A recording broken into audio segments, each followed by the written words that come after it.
Hey, what's up, friends? Grant Baldwin here. Hope you guys are doing well in the thick of this weird world that we are in. As you may know, we've been doing this series of Facebook Lives, talking with different people in the speaking and small business world, just talking about what we can do during these weird times. And so today we are joined by my friend, Mike Michalowicz, author of Profit First, amongst many others. He's got just a tree of, it's almost like a tree sprouted, filled with books. Wow.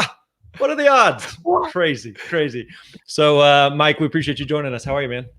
I'm doing well, man. And I'm just excited doing this for our community. So thank you. You bet. So first of all, let's kind of paint the picture. Yeah. What have the last few weeks been like for you? You do some speaking. Speaking is just one of a bunch of different irons in the fire for you. But kind of talk us through how the last couple of weeks have played out for you. Yeah, so no surprise.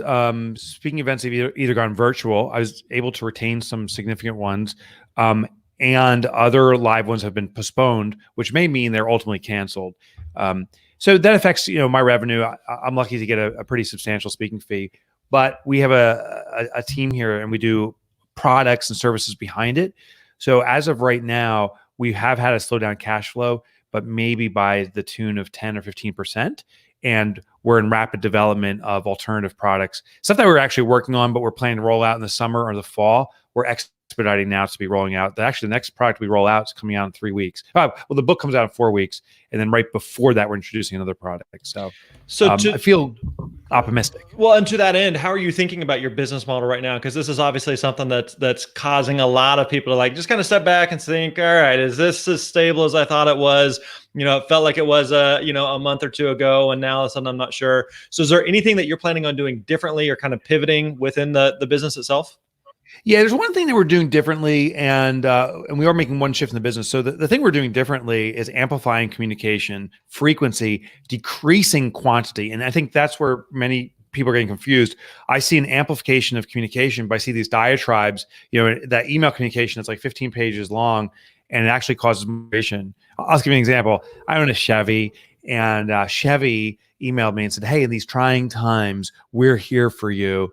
And we can change your oil. And it just went on and on and on. And actually, I have a little more of a dislike for Chevy than I did before, because there is this clear kind of glossy attempt to actually market to me. Now, there is opportunity here, but being opportunistic is a fine line. Opportunistic is where you take advantage of someone's disadvantage. And opportunity is where you're of greater service to them.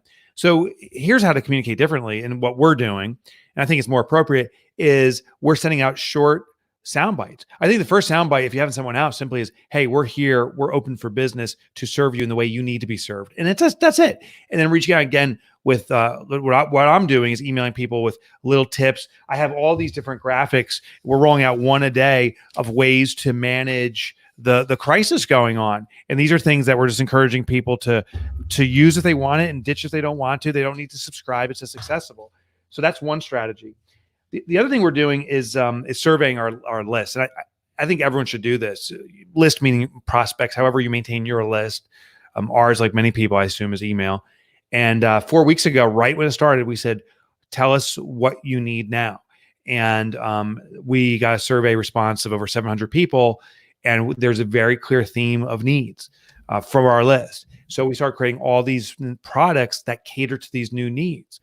So we're going to roll out products that are serving their needs at a new price point that we feel is is respecting the situation, but still requiring investment. I think the mistake is just free, because people put very low value in free. It's dispensable. So I want people to make an investment in what they want, but I don't want them to be thrown off because it's too much. So we've modified our pricing structure for content that they specifically are requesting, and hyper expediting the production of that content.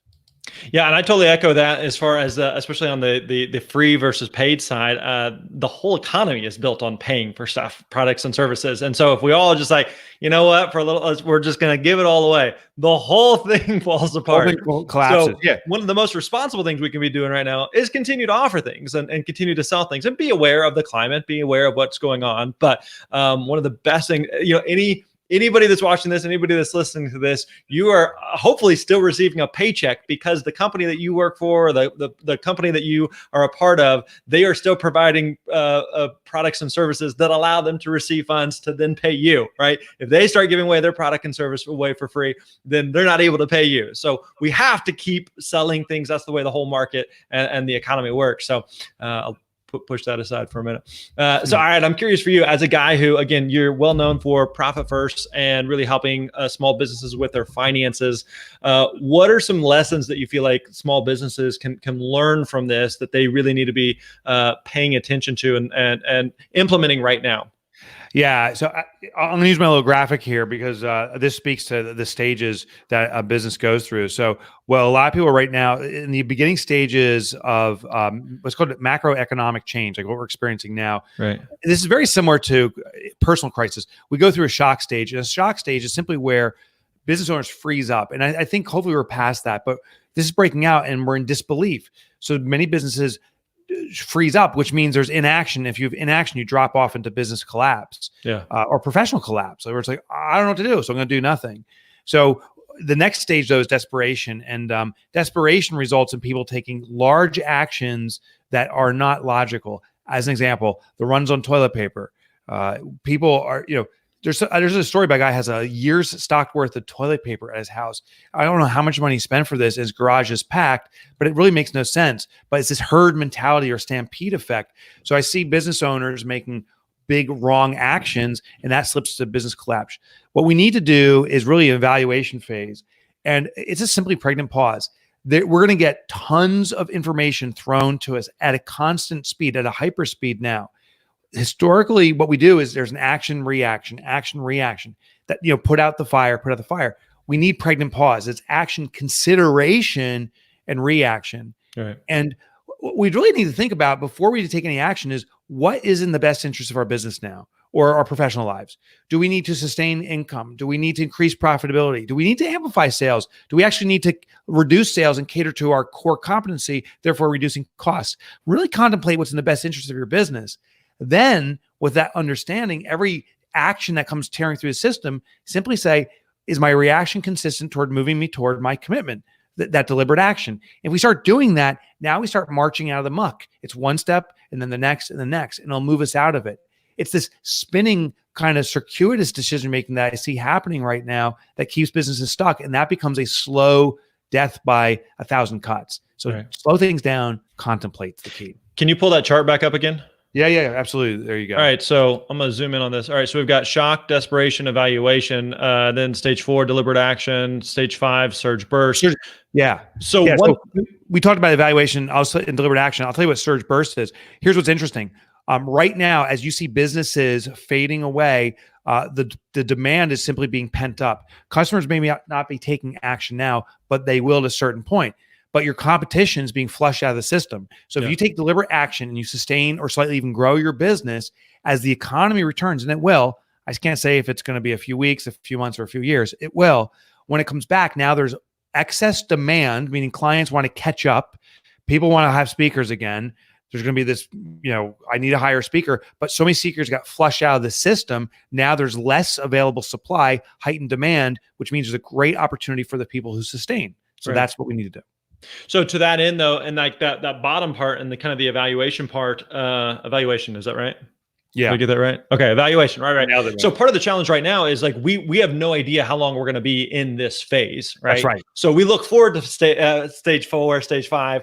But this is the type of thing where is this going to be a few weeks, a few months? I feel like with each passing day, we're all kind of like, I don't know, this feels like it's going to be a minute, this isn't going to be wrapping up by like, next Thursday, we're back at it. So how do you think through like, okay, what do I need to do today to keep the lights on and to keep the business functioning, but also thinking through and knowing that this could go on for a couple of months and or longer, economy. Yeah, exactly. So trying to think through what do I do today? What do I do today versus what do I do long-term? Exactly. And I have a graphic for everything because I've been focusing so much on this. There's a technique, I call it the one step back technique. And what we do is we look at our offering. Now I'll give an example in restaurants, but you can do it in any business. Restaurants are really devastated, because they cannot open their doors, period. Speakers can go online and stuff. But we look at what's the final offering in this example for a restaurant. Well, a restaurant delivers food to the table. That's the final major offering. But what we have to realize is that a final offering is simply a compilation of many assembled mini offerings. So we go one step back and say, before delivering food to the table, what happens? Well, we carry the food to the table. Okay, well, if you're carrying food to the table, maybe carrying food or delivering food to your customers is a great choice. Some restaurants are acting upon that. One restaurant down the street here teamed up with a food truck that's idle and said, we'll make the food, you run it through neighborhoods, and their business is on an uptick. Well, what happens one step before carrying food to the table? Well, the preparation of the food. Why aren't restaurants, filming their 10 or 15 most popular dishes, how to prepare them, providing the recipe, selling that to customers, and saying we also have a live training over Zoom where our chef will teach you this and watch what you're doing in your kitchens. Great opportunity. What about one step before that? Well, there's the procurement of the raw inventory, meats and vegetables. Why not, if you can still procure that, why not become a distributor for that so people can do the recipes? What happens one step before that? We keep on rewinding one step and you find all these mini offerings, and now it can be your new offering temporarily or maybe permanently. That's what we need to do.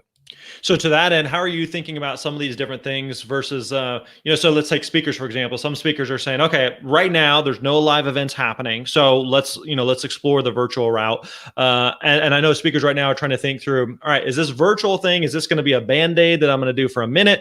Is this something that's going to be a bigger part of my offerings long-term? How are you thinking about what am I doing today versus just to get through this versus is this something that I want to keep around long term and be a key part of the business? Yeah, I mean, so the virtual thing is the obvious thing, and we've cut to that. I think there's a big opportunity there, and I don't think it's a Band-Aid. I think it's something that may be spike demand now because that's what we're experiencing. I have a major keynote with Verizon later this afternoon that came about specifically because of our virtual capabilities. Conversely, over time, live speaking may come back, but you got to keep this quiver in the or the arrow in the quiver. That's what I meant to say. Something like that. Yeah, I was hoping, I had nothing. I wasn't going to help you because I had nothing to help you with. Yeah, but we need to keep the arrow at the ready. But also, we need to start deeply exploring how to offer the offering in the new format. Just like anyone can go virtual. How do we do it to make it more intimate? What are the core experiences that we were delivering on stage that we can now deliver interpersonally? One presenter I saw is doing a lot of masterminding online using Zoom functions to cut over to breakout rooms, assigning homework, reconvening the group, and they have discussions, breaking the groups out.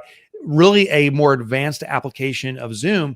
But I see a lot of people not doing that. They're just doing the click and speak type thing. So we want to start exploring it more deeply. One thing we've done is we have a major event coming up that's still happening. We have a package going out to every recipient. It's a box, and the box has the elements that we've been delivering if I was on stage as they get handed out. So you open the main box and there's 4 boxes and it says, wait to open these until Mike tells on the event to open it. So now there's a tactile surprise or element you're getting, a little tchotchke, some notepad and some work you need to do at the second stage and so forth. But there's this constant reveal of the tactile experience.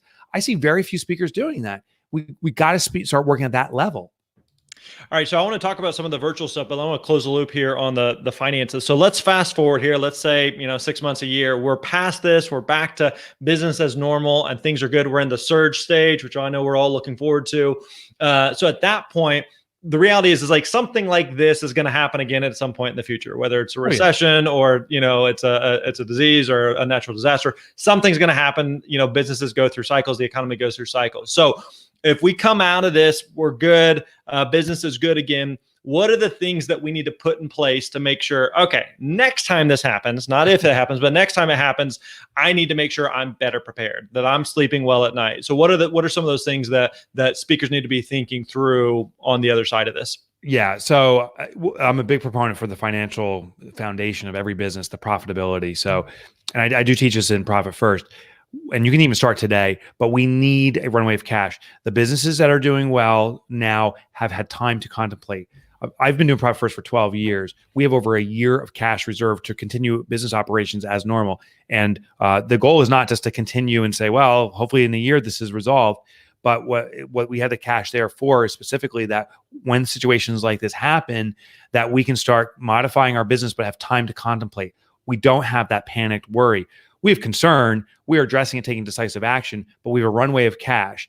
And I found, now we've gone to the extreme because I've been doing it for so long, but I found for most businesses, 3 months of reserve, even if you're a one-person operation, 3 months of cash reserve is a very healthy position to be in because you can contemplate, consider, and take deliberate action. That's one thing. The second thing is client, retention is critical, particularly proactive retention. We do a speaking gig or something, and then you never talk to the event host again. It's like, hey, thanks for having me. We should have been, and now when we get out of this, we should do is stay in touch with those event coordinators, remind them of our availability, empower them with sharing other speakers that can speak at their events, be their backup, saying if someone backs out of you and can't do it, I'm one flight away and I can be there typically within 13 or 14 hours. Right. I'm here for you. Those relationships are absolutely critical. So those are two things I would manage proactively. And you can start even doing some of that right now. Just do it in an opportunity way, not an opportunistic way. So let's talk about the virtual thing for a second. So you mentioned that you do a decent amount of keynotes. Now all of a sudden events just have magically disappeared. And so what are some of the conversations you're having with clients to take some of we were supposed to be doing something, now we're not doing something, and transition into salvaging, hopefully, and still providing a solution to the problem that they hired you for in the first place? How are some of those conversations going to create virtual gigs that weren't previously there? The big question is about the outcome. I call it business as usual in unusual circumstances. And what I mean by that is what's the core objective or competency that I have? What's the core objective and competency that the event host, coordinator, venue has? What's the core thing? But now we're in unusual circumstances. So how do we repackage it? The number one question I'm asking event hosts is, what is the objective of this event? Now we can't do it in person, but what's the core objective that remains? It's retention of our clients and members. It's catering to them, or it's upselling new products. Then I say, is it worth seeing if we can deliver that objective in a new format? A lot of people are responding, and this is just normal human nature. Shock comes through the system. They're freezing up and saying, I guess I'm done or can't do this anymore. They're not triggering that consideration of alternatives. I've been able to convert not all, but a portion of my speaking events that I was doing into this consideration and actually keep them. I've one pretty big event coming up in a few weeks. We've gone all online, and I can't say it's because of me, but I was a participant in helping change the thinking to achieving that objective. And also, point, it's just like any other sales, point to the pain, say, all right, if you cancel the event, I get it, but what's the consequence to all those attendees? How's that going to, could that be a disservice to your business, just to get the event host thinking that way? And it's not going to make 100% conversion, but it will convert or save some opportunities. And even if it doesn't, it allows you to stay in the forefront, that you're more concerned about the event success than you are just a speaking gig. And when the speaking gigs come back in the traditional sense, you'll probably be in the forefront of people's minds.